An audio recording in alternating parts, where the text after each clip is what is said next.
Este castillo inspiró a muchas animaciones de cuentos de hadas de Disney, llenos de fantasía y alegría. Pero realmente aquí pasaron cosas tan oscuras y turbias que nos hacen decir, vaya dato perturbador. Locura. ¿Quién iba a creer que detrás de esas comiquitas hubiera algo así? Es como el lado oscuro. Nos encontramos en Alemania. Guten Morgen, Guten Tag, alles ¿Cuándo Guten. no él aprendiendo palabras 3 nuevas de días otro aquí, país? yo ya ando aprendiendo frasecitas básicas en alemán. Ando soñado, ya está en la cafetería, llego y... Kaffee mit Milch, bitte. Dankeschön, tschüss. Me encanta por aquí. Qué bonito país, qué bonita gente. Y bueno, el día de hoy Ay, cómo estamos en un frío, road ¿no? trip. Vamos a ir a visitar un Bueno, es que esos países pueblito son en muy el helados. cual supuestamente hay unos castillos que se pueden visitar que aparentemente están muy Oye, a mí me gustaría viajar para esos sitios, pero es por el tema de conocer, de explorar.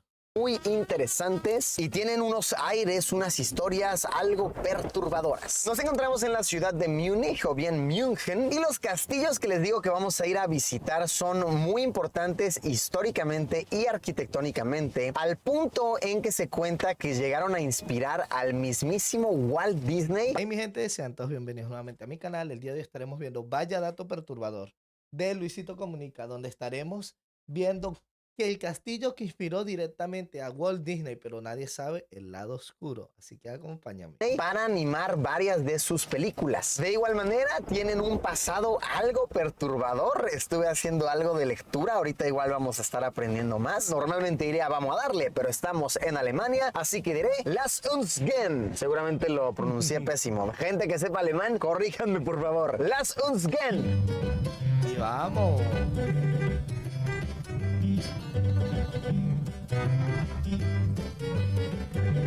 Tras unas 2 horitas de carretera hemos llegado ahora sí al pueblito de los castillos de Hohenschwangau y de, esperen, déjenme corroboro el nombre del otro, Neuschwanstein. Espero estarlo pronunciando de una manera correcta. Está precioso, está divino, sin duda entiendo por qué la arquitectura de estos castillos inspiraron a las animaciones de Walt Disney. De hecho, bien se dice que el castillo de Neuschwanstein inspiró directamente a la animación para el castillo de la Bella Durmiente.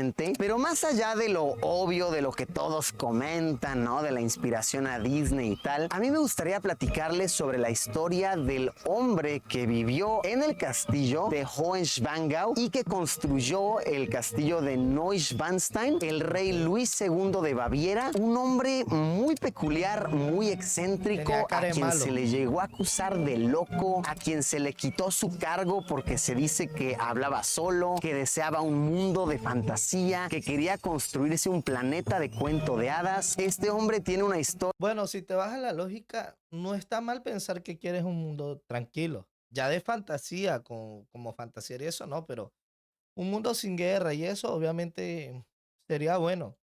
Tan interesante, tan fascinante, como sinceramente un tanto perturbadora. Y es que verán, mi queridísimo tocayo, el rey Luis II, fue criado justo en este castillo. Como todo integrante de la realeza, nunca tuvo realmente que trabajar para conseguir algo. Nació, como quien dice, en una cuna de oro. Su padre, el rey Maximiliano II, adquirió este castillo por ahí del año 1832, que originalmente fue construido por allá del siglo XII, pero fue demolido varias veces, guerras, batallas, ya saben, la historia del nunca acabar en la humanidad. Al ser humano le gusta matarse, ¿no? Le gusta explotarse. Y para cuando Luis II, el tocayo, era un niño, la realidad de este castillo era otra por completo. Vivió una infancia llena de lujos, alguien acostumbrado a que nunca le dijeran que no, y desde pequeño mostró conductas, digamos, un tanto peculiares. Se cuenta que él siempre se la pasaba hablando solo, hablando con los árboles. Tenía una rutina un tanto extraña en la cual dormía durante el día y estaba muy activo durante las noches. Muchos campesinos incluso lo apodaban como el rey de los cuentos de hadas, el rey soñador. Era un gran amante de la cultura, del arte, de la música en general, y soñaba con tener un mundo sin guerras, sin política muy complicada, complicada, aunque realmente no de una manera muy objetiva. Simplemente era, en las palabras de muchos, un niño muy consentido al que le gustaba vivir en su propia realidad, leer sus cuentos, escuchar su música, tanto así que desde muy joven mandó a armar en su castillo varias salas de música y recibía muy seguido a artistas, músicos, actores para que hicieran espectáculos privados.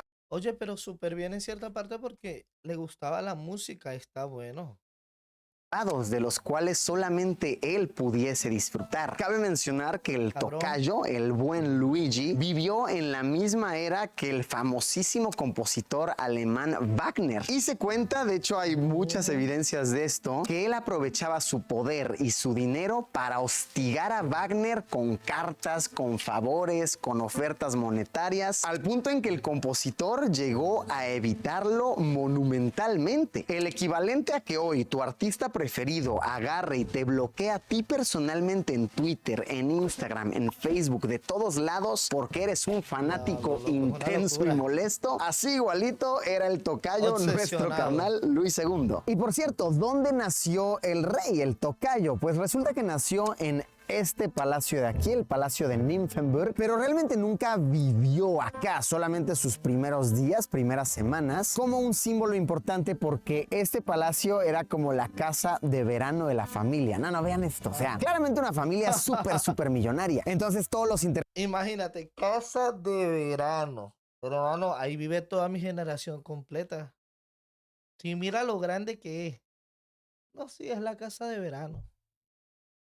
integrantes de la familia tenían que nacer aquí. En el sitio se expone la misma cama donde nació, ahí la puedes ver, otros muebles y pinturas originales. Y sí, en efecto, aquí en este masivo palacio vio sus primeros momentos el rey loco, entre comillas, o el rey tal vez incomprendido. Además de ser llamado el rey loco o el rey de los cuentos de hadas, otro de sus apodos era el rey cisne, porque evidentemente el hombre tenía una clara fijación, una obsesión con estos animalitos. Se cuenta que durante los años que él habitó el castillo, estaba lleno de cisnes por doquier, al punto en que hasta la fecha uno de los escudos que más se muestra aquí a los visitantes que vienen de turistas es un cisne. Y es que en efecto, él soñaba con sentirse dentro de una ópera tal vez de su compositor preferido Wagner, un mundo de fantasía, alejado de la hambruna de la población, de las guerras que estaban sucediendo, y muchos especulan a la fecha que también se le llamaba el rey cisne porque décadas después, siglos después, con tanta evidencia que se ha sumado, muchos historiadores afirman que él era homosexual. De esto vamos a hablar un poquito más a detalle más adelante en el video, pero sí, muchas evidencias claras apuntan a que nuestro carnal era gay y tal vez sus actitudes excéntricas y su personalidad solitaria que se apartaba de los demás eran por esto, porque él no se sentía a gusto siendo él mismo. En sus tiempos ser homosexual era un crimen, era ilegal y una deshonra completa para todo su linaje, y él hacía todo lo posible por ocultarlo. Se rumora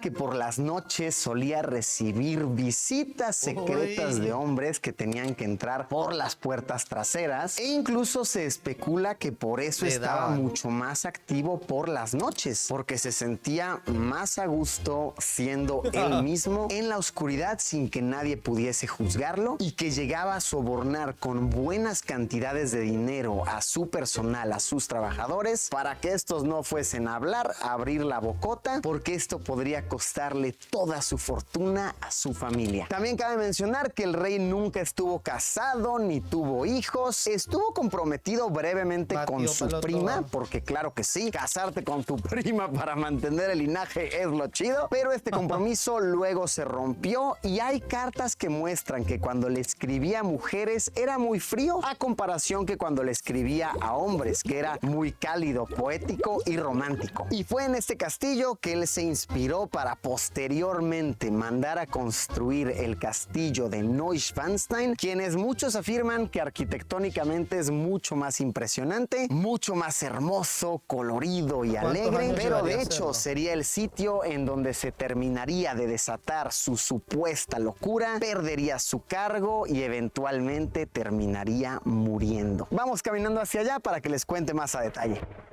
Por favor, porque dio un giro. O sea, imagínate, construiste tu castillo y te tocaba a ti, como quien dice, gobernar, y llegar al punto de la destitución y morir, muchacho, está fuerte. Vean, ya desde aquí se empieza a ver el castillo, estará tal vez a una media hora caminando. Ese castillo divino, digno de un cuento de hadas, sería el capricho que endeudaría a nuestro tocayo por la cantidad hoy en día equivalente a más de $1,000 millones y lo que marcaría toda su perdición. Pero ¿por qué se endeudaría el tocayo si bien dices que era un rey, Luisillo? Pues excelente pregunta. Resulta que de todas las cosas entre comillas malas que muchos dicen de él, algo que se le defiende hasta la fecha es que no usó los recursos del pueblo para ninguna de sus excentricidades. No usaba los recursos del pueblo para sus conciertos privados, sus obras particulares, ni sus grandísimas construcciones, sino que usaba dinero de su propio bolsillo. ¿Y cómo es que él tenía tantísimo dinero? Pues como podemos intuirlo, era heredero de una de las familias más acaudaladas que tenía acceso a minas, bosques de tala de madera, entre muchísimos otros negocios. Y para poder fondear su propio mundo de cuento de hadas, se comenta que incluso llegó a pedir préstamos personales, que obtuvo al ser una persona de renombre, con un apellido muy importante. Se calcula que llegó a gastar más de 8 millones de marcos de oro, que según historiadores hoy equivaldría a unos $1,000 millones. Misma razón que sus opositores políticos utilizaron para después quitarlo de su cargo como rey, decir que estaba loco, que gastaba muchísimo dinero en sus fantasías y evidentemente para pagar este dinero se perdieron muchos negocios familiares. Claramente nuestro amigo soñador no era muy inteligente con las finanzas, pero hey, piénsenlo, hoy en día, décadas después, sus locuras entre comillas le producen millones y millones a la población porque estos sitios son visitados por muchísimos turistas de todo el mundo cada año.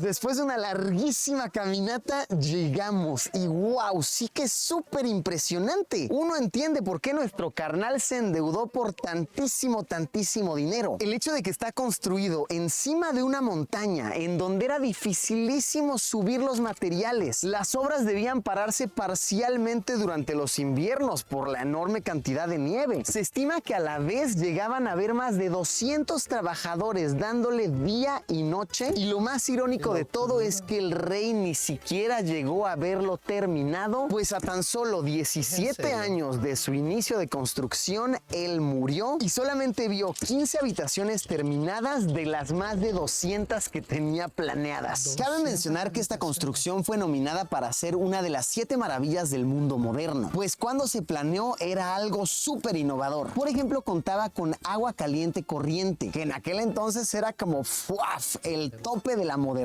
También tenía inodoros con descarga automática y timbres con funcionamiento eléctrico para llamar a los cientos de trabajadores. Por todos estos detalles es que se explica la razón de su altísimo precio. Y es que sí, esta cosa está masiva, es muy impactante. Eventualmente a nuestro brother le quitaron su puesto, lo destronaron porque realmente era rey por herencia, pero no era político, no era un buen líder, él solamente quería vivir en su mundo de fantasía, hablar con los arbolitos, imaginar que podía hablar con los animales. Pues sí, no por nada le decían el rey del cuento de hadas. Para poder quitarlo del poder, lo declararon como loco. Se comenta que sin realmente hacerle un análisis psicológico, y fue mandado a un castillo a más de 80 kilómetros de distancia, un castillo que recibe el nombre de Berg, en donde solamente pasaron unos cuantos días y fue hallado muerto de una manera muy misteriosa en un lago de tan solo medio metro de profundidad, a pesar de que muchos dicen que él era un gran nadador. El punto es que poco se cree en esta historia de que se murió ahogado. Para hacer esto todavía más extraño y perturbador, lo encontraron muerto junto con su psiquiatra. La historia oficial es que salieron a caminar los dos juntos por ahí, por el laguito, por el bosquecito, luego dijeron vamos a darnos un chapuzón y los dos misteriosamente se ahogaron. Ahora, las teorías son varias. teorías. Una nos dice que pues ambos fueron asesinados por aquellos que estaban en el poder y pues el rey Luis Para II era deshacerse. como una obstrucción, ¿no? Querían quitarlo del medio. Otra teoría es que el psiquiatra y él eran amantes y como no podían ser ellos mismos, eran rechazados por ser homosexuales, Claro. decidieron suicidarse juntitos de una manera muy poética. Y la tercera teoría nos dice que fue Luis el que asesinó al psiquiatra porque fue él el que lo declaró como loco y posteriormente se suicidó. ¿Cuál será la verdad? Tal vez nunca la conoceremos, ¿Cómo te pero algo suicidas es muy ahogándote en medio cierto. metro de Esta agua? historia tiene un desenlace muy pero muy triste. Vaya dato perturbador. Bueno chicos, eso fue todo el video de hoy de Vaya Dato Perturbador. Si te gustó, no olvides suscribirte, darle a la campanita de notificaciones y dejar tu me gusta. También deja tu comentario si tienes algo más que aportar. Estamos viendo.